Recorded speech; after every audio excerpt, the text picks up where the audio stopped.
Shalom. Sore ini kita akan bersama-sama membaca firman Tuhan yang terambil dari kitab Amsal. Pasal 31 ayat 1 sampai ayat 10. Amsal pasal 31 ayat 1 sampai 10. Kita akan membacanya saling sahut bersahutan. Saya akan awali ayat yang pertama, lalu jemaat menjawab ayat kedua dan seterusnya saling ganti bergantian sampai tiba pada ayat yang ketiga, ayat ke-10.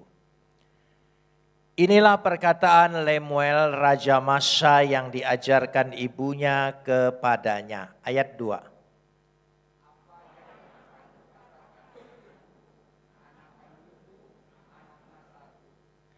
Janganlah berikan kekuatanmu kepada perempuan dan jalanmu kepada perempuan-perempuan yang membinasakan raja-raja.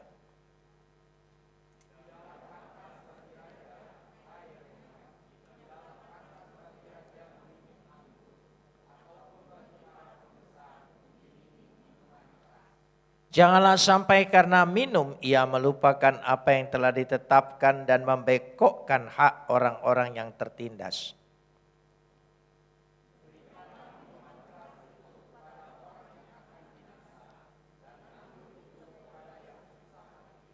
Biarlah ia minum dan melupakan kemiskinannya dan tidak lagi mengingat kesusahannya.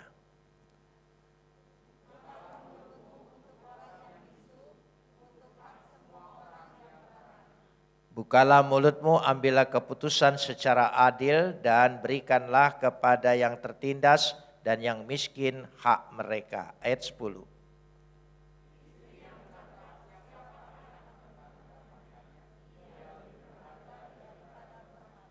Kapot leha Adonai Elohenu kapot leha. Segala kemuliaan ya Adonai Tuhanku, kemuliaan bagimu. Saudara-saudara yang dikasihi Tuhan, saya percaya kita sudah tahu bahwa kitab Amsal adalah kitab hikmat. Karena itu kata-kata hikmat itu sendiri adalah menunjukkan nilai dari keseluruhan jiwa manusia, hati manusia, intelektual manusia, bahkan perasaan manusia. Sesuai dengan realitas bahwa Tuhan menciptakan dunia ini dengan hikmat-Nya. Dan termasuk kita diciptakan sebagai peta Tuhan, hikmat Tuhan itu menguasai kita. Saya ingin mengatakan dalam kitab Amsal, kalau kita membaca yang disebut hikmat, itu ada dua bentuk. Yang pertama hikmat dalam arti identifikasi. Hikmat sesuatu yang diberikan Tuhan dan dikuasai oleh manusia. Itu hikmat yang disebut identifikasi. Tapi hikmat secara personifikasi itu mengacu kepada sumber hikmat itu sendiri sebagai subjek bukan sebagai objek. Yaitu kalau kita lihat pada pasal-pasal 3, hikmat itu tidak lagi sebagai objek. Kalau hikmat sebagai objek itu berarti sesuatu benda, sesuatu yang diberikan Tuhan yang kita kuasai. Tetapi kalau hikmat secara personifikasi itu berarti hikmat yang datang kepada kita yang menguasai diri kita. Ya, jadi ada dua beda. Karena itu ketika saudara membaca hikmat, aku adalah permulaan daripada hikmat yang diciptakan Tuhan. Itu bukan hikmat yang personifikasi mengacu pada Yesus Kristus, tapi hikmat yang mengacu kepada identifikasi sesuatu warisan yang berharga, yang sebagai harta yang dimiliki oleh manusia. Penjelasan saya ini untuk menunjukkan kembali bahwa bentuk-bentuk bagaimana firman Tuhan itu. Saya ingin mengulangi begini. Karena ini ya, mengandung kata hikmat itu logos. Hikmat itu hokmah. Ya, yang saya ingin jelaskan adalah hikmat yang dalam arti kalau kita dikuasai oleh hikmat, hikmat itu personifikasi. Dia sebagai subjek. Tuhan yang kita sembah adalah Tuhan yang Esa. Amin. kita tidak menyembah 3 Tuhan, kita menyembah Tuhan yang Esa. Di dalam diri Tuhan yang Esa sudah ada roh. Roh itu sendiri tidak diciptakan Tuhan. Ya, karena kalau Tuhan menciptakan roh berarti Tuhan sempat tidak punya roh. Tuhan sejak semula, ya kalau saya pakai pembahasan kita, sejak semula bahwa Tuhan sudah memiliki roh. Tuhan sudah memiliki hikmat, firman yang kita sebut logos. Karena dia menciptakan segala sesuatu dengan firman. Dan Tuhan, firman tidak diciptakan Tuhan. Kalau firman diciptakan Tuhan, Tuhan sempat tidak punya firman. Lalu dengan firman apa? Dia menciptakan firman. Jadi roh dan firman, dua sifat hakikat, esensi, beingnya Tuhan, sudah ada, harus ada, wajib ada, mustahil tidak ada. Apa saja yang ada dalam diri Tuhan, sama kekalnya, sama mulianya, sama agungnya. Termasuk rohnya dan firmannya. Ya, firmannya keluar menjadi manusia. Yaitu yang kita sebut siapa? Yesus. Kenapa demikian? Karena yang ingin diperbaiki ini adalah manusia. Manusia yang rusak pertama. Semua alam dan makhluk yang ada di dunia ini ciptaan Tuhan yang lain adalah akibat daripada dosa manusia. Mereka terlibat rusak karena ulah daripada manusia, Adam dan Hawa. Sejak itu manusia, sebagaimana pujian tadi, dia tidak lagi menjadi gambar Tuhan. Hilang semua gambar itu, potensi ilahi. Dia diciptakan menurut gambar dan rupa Tuhan. Artinya ada potensi ilahi, ada kualitas ilahi di dalam diri manusia. Potensi ilahi dan kualitas ilahi dalam diri manusia sudah hilang sejak jatuh dalam dosa. Bagaimana bisa memulihkan potensi ilahi dan kualitas ilahi? Kalau tidak datang dari ilahi itu sendiri. Karena itu Yesus itu adalah potensi ilahi, kualitas ilahi sebagai firman yang datang sebagai pribadi yang kita sebut tadi personifikasi di dalam pribadi manusia. Karena itu dia sama mulianya, sama agungnya, sama kekalnya. Karena yang ingin diperbaiki manusia. Yang lain itu akibat saja. Saya kasih contoh, saudara. Bahwa manusia itu yang rusak. Dan bukan binatang. Bukan hewan, bukan alam, bukan yang lain. Itu adalah akibat.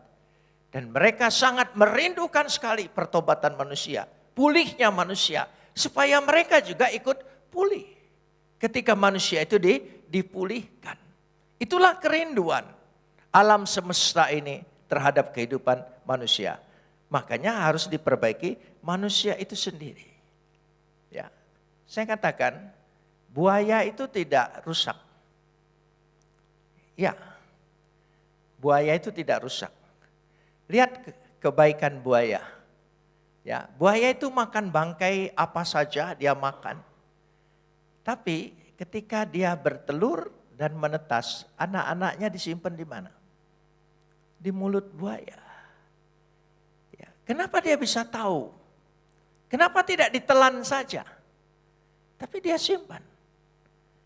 Itulah sifat buaya. Sekarang, kenapa kalau manusia yang tidak baik disebut buaya? Jadi yang rusak itu manusianya atau buayanya?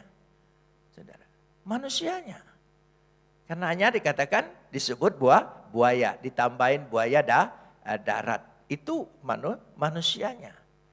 Monyet itu tidak rusak. Monyet itu punya kemasyarakatan monyet. Saya melihat itu di Discovery. Ya, bagaimana masyarakat monyet itu hidup.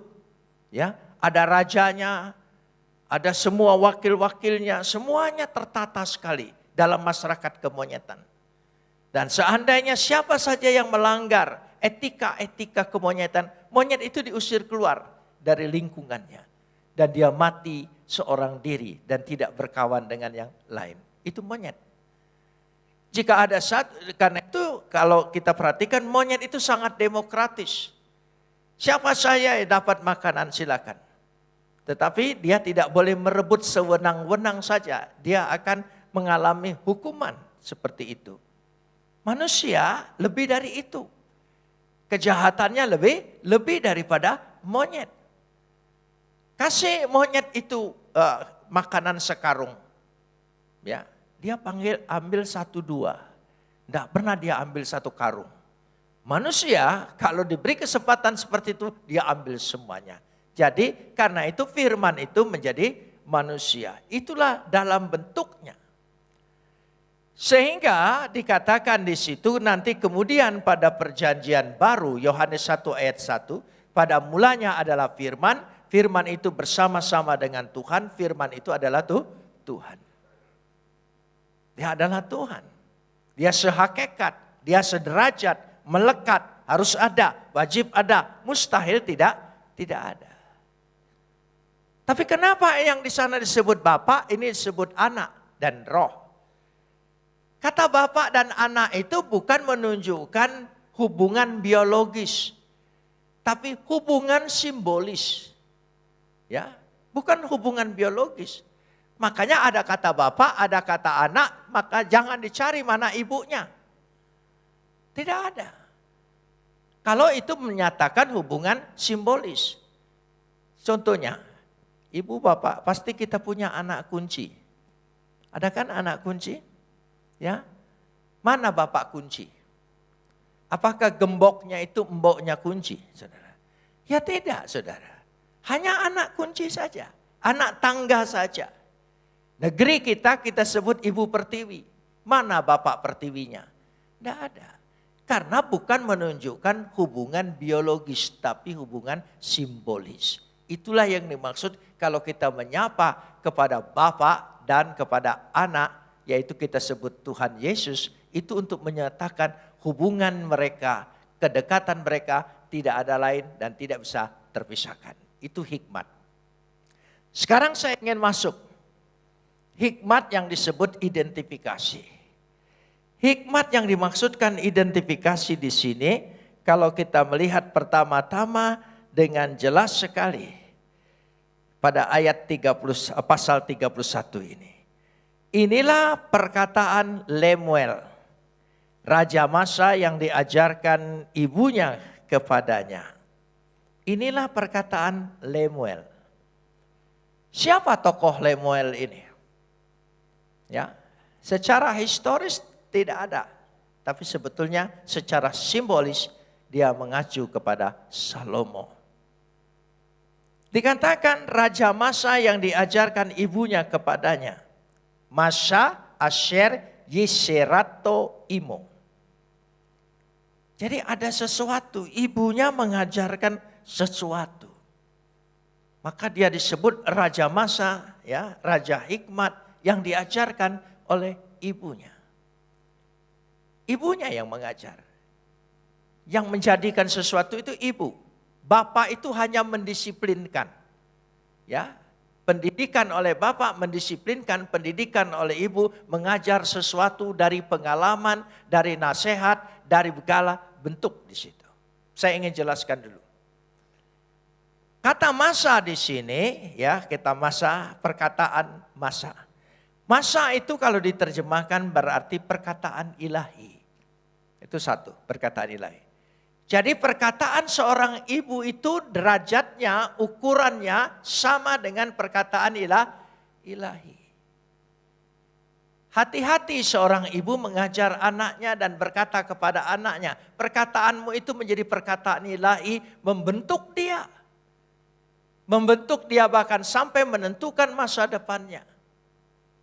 Ya, karena itu jangan mendurhaka dengan perkataan ibu. Karena itu perkataan ilahi. Artinya bukan berarti setiap perkataan ibu itu firman. Bukan. Derajatnya, ukurannya sama seperti perkataan ilahi. Jadi apa yang diucapkan ibu itu derajatnya sama dengan perkataan ilahi. Kata masa di dalam terjemahan Yunani Septuaginta disebut krematismos. Krematismos artinya sesuatu yang diberitahukan Tuhan. Jadi ibu itu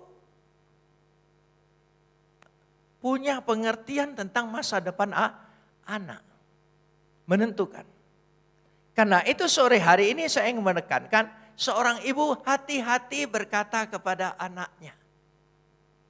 Senakal apapun anakmu jangan kamu katakan goblok. Nanti dia goblok betul. Jangan kau katakan jahat. Jangan katakan perkara-perkara yang jahat. Karena kata masa berarti nubuatan. Dia menubuatkan sesuatu kepada anak-anaknya. Karenanya disebut nabiwat, nubuat.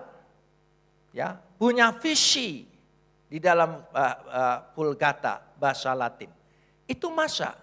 Jadi perkataan ibu itu mengandung segenapnya. Dia menubuatkan sesuatu. Ibu-ibu menginginkan anak itu yang menjadi baik pada masa depannya. Amin. Berkata baik dengan anaknya. Senakal apapun anak, jangan katakan dia jahat. Tapi katakanlah, kau sangat baik nak. Hari ini kebaikanmu luar biasa. Ya, sampai aku tidak sanggup menampungnya. Ya, jadi itu anak. Jadi perkataan ibu itu hati-hati. Saya ulangi lagi. Supaya kita sadar. Siapa yang menginginkan anaknya menjadi tidak baik?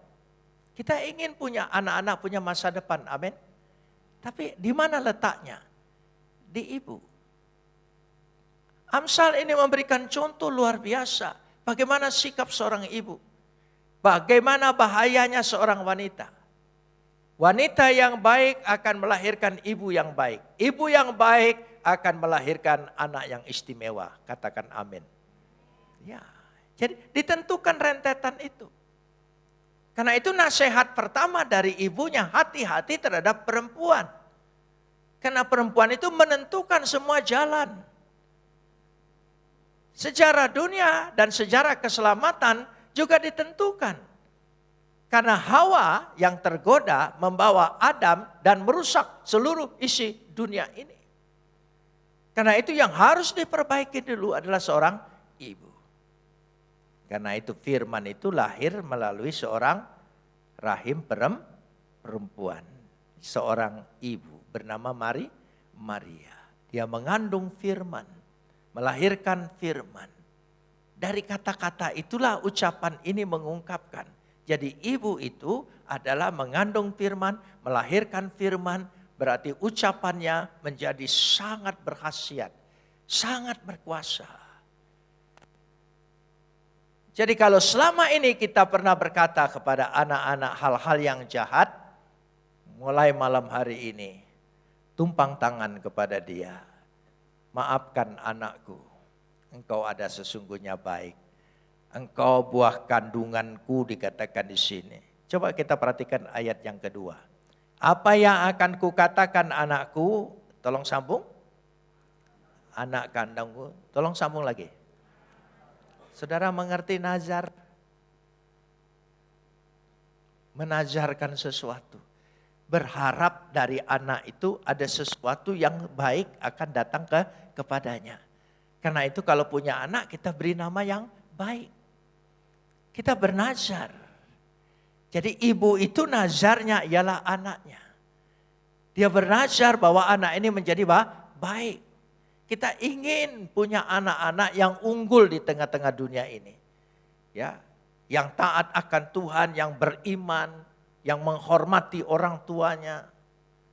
Sehingga dengan demikian, kalau kita perhatikan, anak itu adalah produk dari orang tua.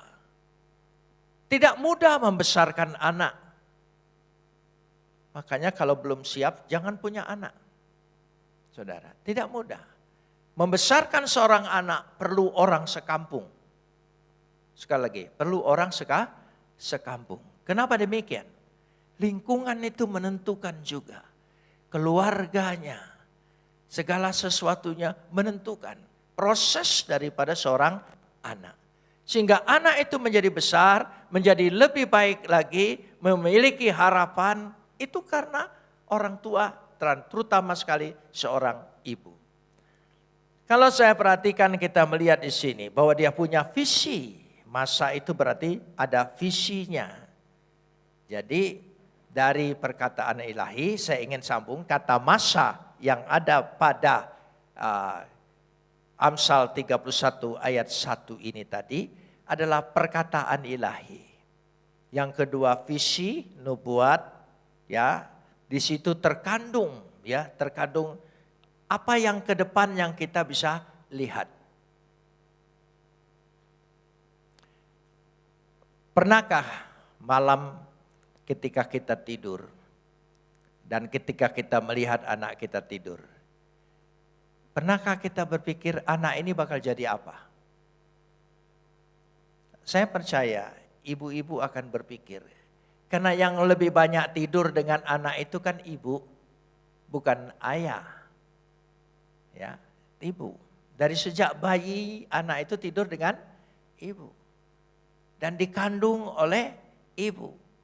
Maka disebut anak kandungku. Ya. Alkitab tidak salah, hormatilah ibumu dan bapakmu. Saudara perhatikan. Susunannya jelas sekali, hormatilah ibumu dan bapakmu. Kenapa ibunya lebih dulu dari bapaknya?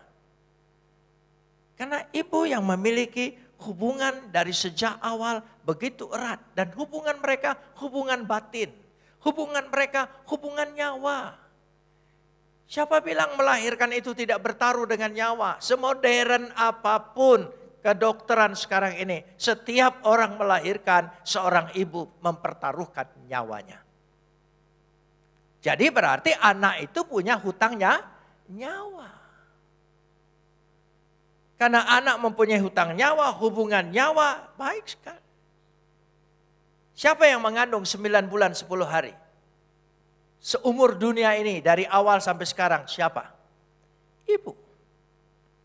Ayah tidak mungkin. Jangankan mau mengandung 9 bulan. Coba ibu mengandung 9 bulan 10 hari. Suka, duka, segala sesuatu. Perasaannya, hubungannya. Tidak pernah ada ibu yang begitu capek mengandung lalu berkata aku taruh dulu kandunganku, kan tidak bisa. Tapi itulah ibu. Karena itu saya katakan ibu itu menentukan sekali. Anaknya bakal jadi raja, tidak disebut bapaknya di sini. Tapi ibunya. Anaknya kemudian berhikmat, anaknya kemudian sukses, anak kemudian berhasil. Luar biasa. Raja yang terjaya sepanjang sejarah Israel adalah Salomo. Karena siapa? Ibu. Jadi kalau ingin diberkati hidupmu, mintalah berkat pada ibumu. Amin, saudara. Jika engkau pernah menyakiti hati ibumu, malam hari ini seusai kebaktian datang kepadanya. Jangan tanggung-tanggung untuk minta maaf kepadanya. Jika kita sudah menyakitinya. Dan ayah tidak boleh diam. Ayah harus mendisiplin anak itu. Saya kasih contoh. Ketika anak saya masih kecil, ya masih SD, ya yang sekarang sudah jadi pendeta juga masih kecil. Pagi-pagi ribut bertengkar dengan ibunya. Karena memang minta uang dengan ibu itu susah payah sekali saudara ya, anak-anak itu. Padahal nanti juga dikasih, tapi minta itu harus melalui satu proses. Mungkin karena tidak tahan anak laki-laki saya, mama goblok gitu. Saya keluar dari kamar, apa kamu bilang? Apa kamu bilang? Bilang sekali lagi. Kamu bilang mamamu, apa tadi? Dia akan jadi kaget gitu. Kamu tahu enggak? Ini stok terakhir yang saya peroleh sebagai ibumu. Ya, tidak ada keluaran lagi model begini. Kamu berani-beraninya bicara ibumu goblok. Meskipun sesudah itu di kamar saya bilang, memang kamu goblok itu. Jadi ya memang anak itu ada benar, tapi sebagai suami tidak boleh menunjukkan dia merendahkan derajat ibunya. Itu pekerjaan suami, pekerjaan bapak untuk mendisiplin anaknya. Bagaimanapun juga dia harus tetap menghormati ibunya. Dan hidup anak itu pasti diberkati. Amin. Jadi diberkati itu karena itu. Kita langsung masuk sekarang ini. Bagaimana ibu-ibu itu sendiri punya hubungan dengan anaknya? Apa yang dikatakan di sini? Lalu nasihatnya yang pertama soal perempuan. Jangan jatuh pada perempuan yang salah, perempuan yang membinasakan. Ya. Karena itu akan merusak seluruh kehidupannya. Yang kedua, jangan mabuk karena minuman. Karena dengan mabuk dan minuman, dia akan bertindak dengan salah. Yang ketiga, dia nasihatkan anaknya, ingat kekuasaan. Jangan sampai engkau melupakan kekuasaan. Lalu kalau kita lihat dari 10 sampai ayat yang ke-33, kita lihat di situ bagaimana seorang istri. Ibu adalah istri yang bijaksana. Kita lihat ya, siapa yang mendapatkan ini? Jadi tidak mudah mendapatkan seorang istri yang cakap, istri yang bijaksana, tidak mudah. Ya, itu hanya bisa diberikan oleh Tuhan. Karena kemurahan Tuhan, karunia Tuhan, kita beroleh istri yang bijaksana. Karena istri-istri itulah yang bertahan. Kenapa demikian? Kita lihat pertama, fungsinya. Fungsinya adalah yang pertama, seorang ibu itu manajemen keluarga. Dia bisa memanage seluruh keluarganya. Tertib, yang kerja, yang sekolah, yang segala sesuatu. Dia memanagenya. Lebih daripada sarjana yang bisa mengaturnya. Yang kedua, seorang istri adalah ekonomi keluarga.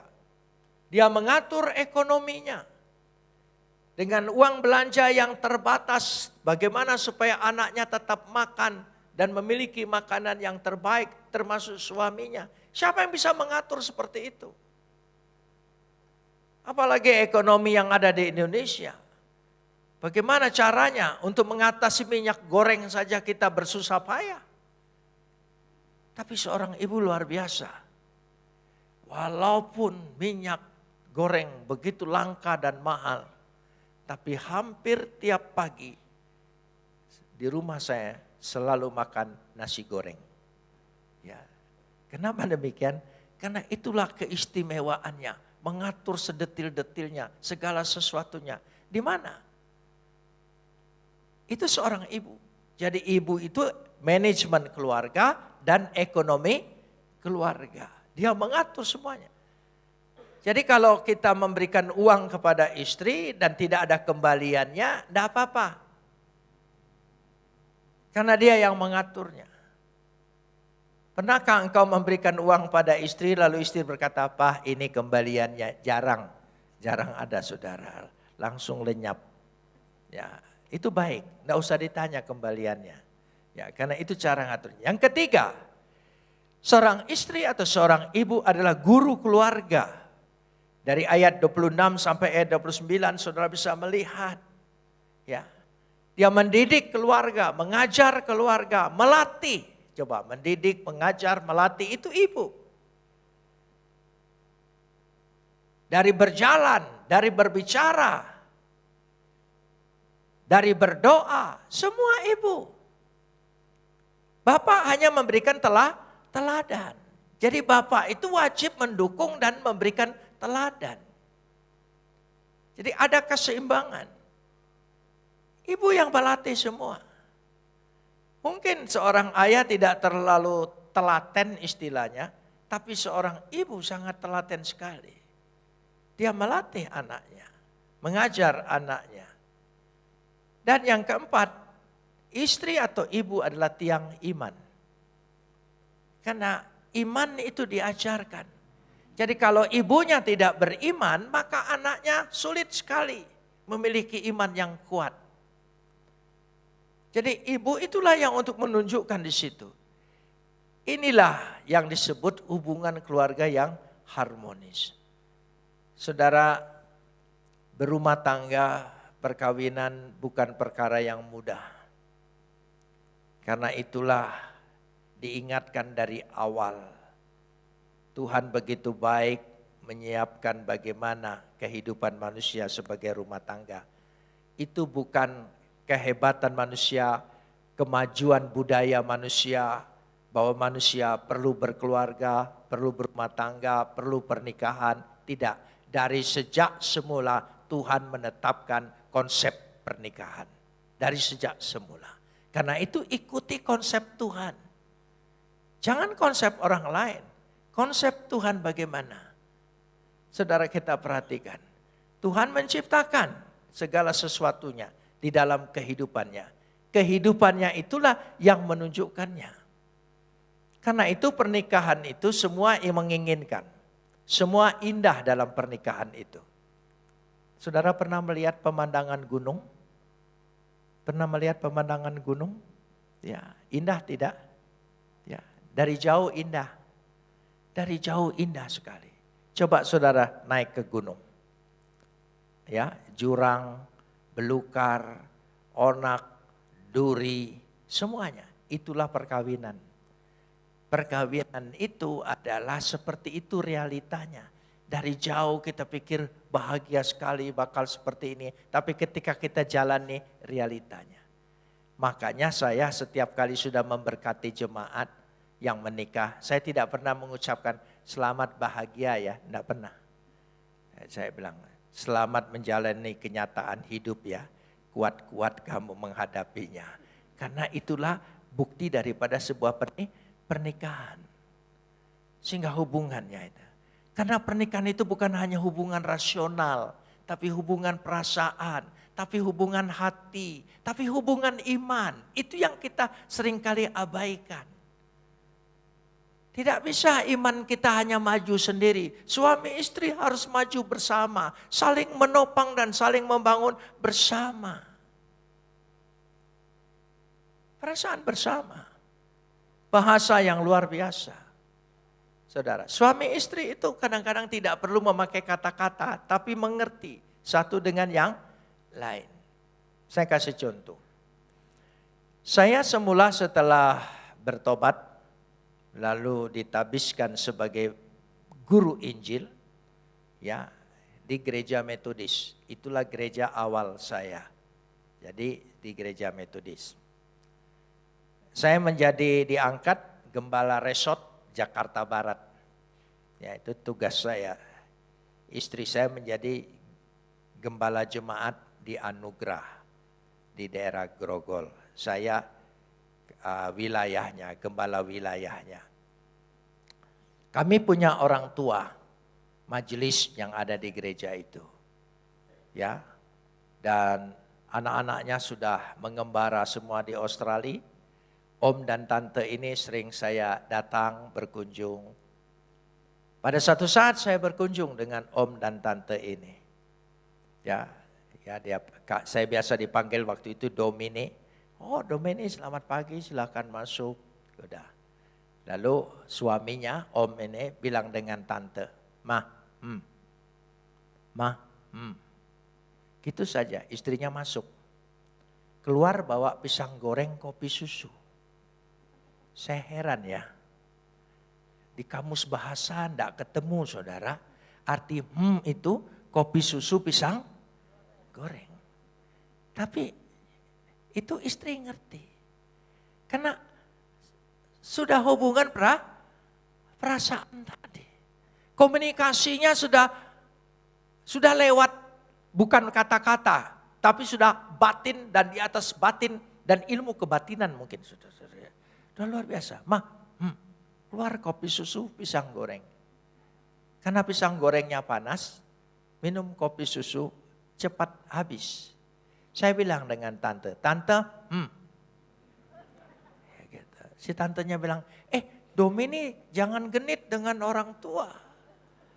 Loh saya bilang, saya sama. Om tadi bilang, ya tahu, gitu ya. Tante ngerti. Oh lain kalau om. Ya, kenapa lain? Karena sudah ada hubungan. Makanya saudara suami istri itu tidak bisa selingkuh. Karena dia punya getaran sendiri. Belum ada bukti. Tapi dia bisa merasakan. Karena ketika dia hubungan suami istri, dia memakai perasaan sepenuhnya. Dan itu dialihkan kepada orang lain, tentu akan mengganggu perasaannya. Jadi lebih baik tidak usah. Karena bagaimanapun, kapanpun bakal ketahuan, saudara. Itu yang terjadi. Ya sudah, itu artinya ada komunikasi yang di luar nalar kita. Coba ibu-ibu atau bapak-bapak di rumah, ya ketika mama mertua mau pulang, ya ngerti langsung, ongkosin maksudnya saudara ya. Loh iya, tidak perlu ngomong banyak-banyak tapi orang ngerti. Oh iya sudah, itu komunikasi. Itu komunikasi tingkat tinggi. Komunikasi kita dengan Tuhan juga berkata-kata. Tapi ada komunikasi yang tidak berkata-kata. Yang orang lain tidak bisa mengerti saudara. Itu komunikasi perasaan dengan Tuhan. Saudara ya. Jadi dari situ mungkin kalau orang bertanya. Jadi ada komunikasi yang baik. Karena hubungan yang baik. Makanya dia disebut suami dan istri. Suami dan istri. Ya coba kita lihat. Suami. S-U-A-M-I. Kita belajar sedikit. Jadi sekolah minggu sore hari ini ya. Apa suami itu? S-U-A-M-I. Suami. Sabar. Jadi kalau mau jadi suami harus sabar. Terus apa lagi? Usaha. Ya, suami itu harus usaha. Sekarang ini anak-anak banyak sekali ya, nggak tahu laki-lakinya itu usahanya apa, masa depannya apa. Ya, seringkali kalau begitu cari jodoh dengan tukang pom bensin aja. Saudara, apa tukang bensin? Dari nol ya Pak. Katanya gitu. Jadi saudara kalau mau dari nol cari tukang bensin. Saudara yang penjaga pom itu di situ. Suami harus usaha. Yang ketiga apa? Akur. Jadi tidak boleh hobinya sendiri-sendiri. Kegemarannya sendiri-sendiri. Tidak boleh. Harus sama-sama. Akur. Harus bisa ngikuti. Itu suami. Sebab kalau hobinya sendiri-sendiri nanti bisa salah. Jadi apa? Sabar, usaha, apa? Akur. Terus manis. Harus berkata manis. Biasakan terus. Kenapa perempuan itu mau menikah dengan laki-laki itu? Karena berkata manis. Tapi sayangnya itu hanya awal-awal pernikahan. Berkata manis itu. Ya, sebelum menikah, luar biasa. Panggil yang, sayang, luar biasa. Digandeng tangannya dan sebagainya. Coba kalau sudah menikah lama. Ya, begitu dituntun oleh istrinya langsung dia bilang, kau genit ini apa-apaan. Nah itu seperti itu. Yang terakhir apa? Iman. Iman itu menentukan segala sesuatu. Jadi kalau mau jadi suami tolong tempatkan dulu sabar, usaha, akur, manis dan iman. Sekarang giliran. Siapa? Istri. Apa? Istri apa? I-S-T-E-R-I.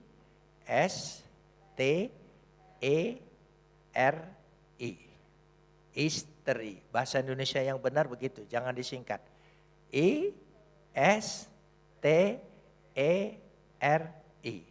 I-nya apa? Iman. Kenapa wanita mendahulukan iman? Sudah saya katakan dari sejak semula, karena dia tiang iman. Iman istri itulah yang menghidupkan seluruh keluarganya. Yang membuat aman keluarganya. Itu iman. Jadi seorang istri sungguh-sungguh orang pendoa. Orang pembaca Alkitab. Dia bisa menyampaikan ayat demi ayat, mengajar anaknya, mengingatkan suaminya. Itu iman. S-nya sabar.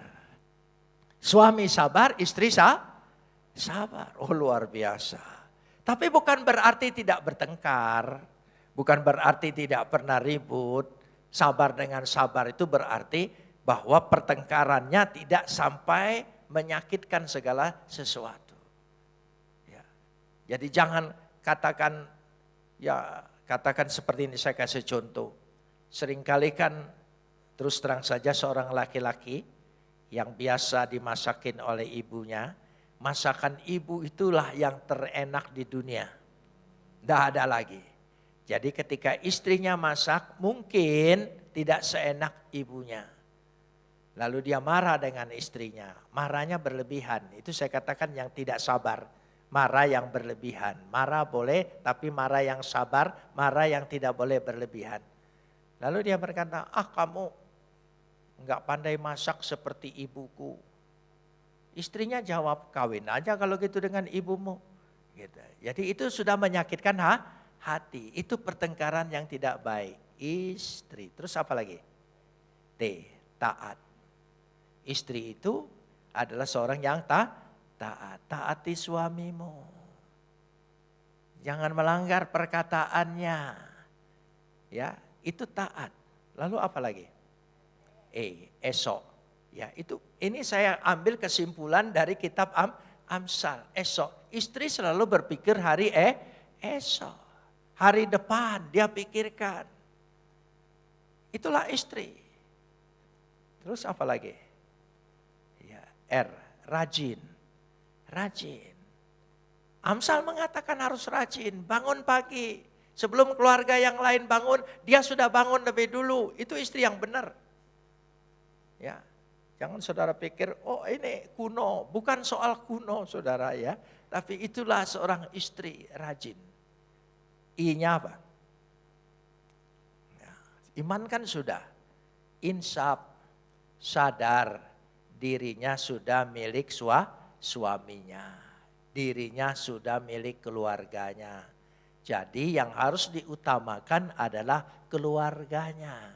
Perhatikan suamimu, perhatikan anak-anakmu, dia harus menyadari dirinya. Supaya dengan demikian itulah yang disebut suami istri.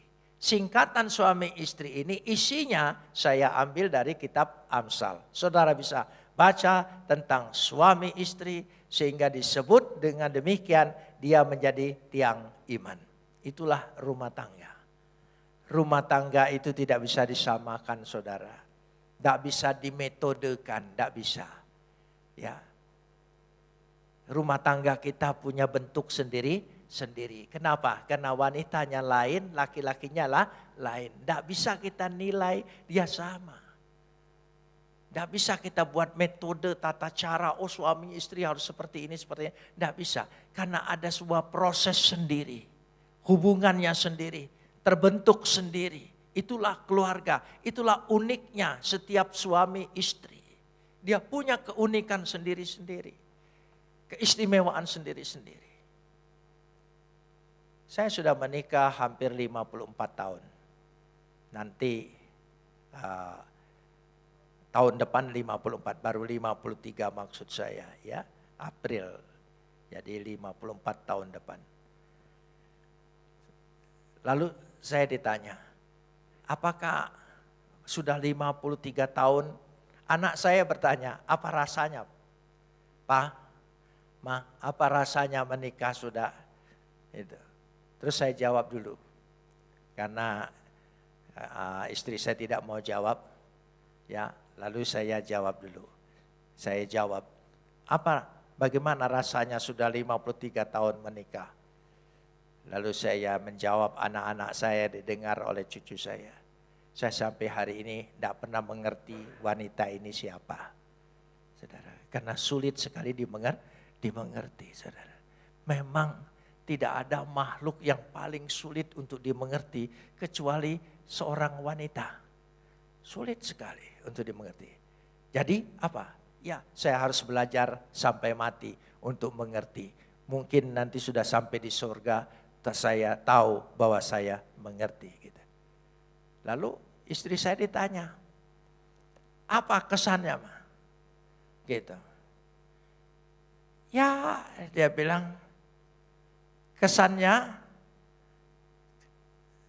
kekasih bukan, saudara bukan, keluarga bukan, tapi aku tidak bisa dia hilang dari diriku. Oh, saya bangga sekali, saudara.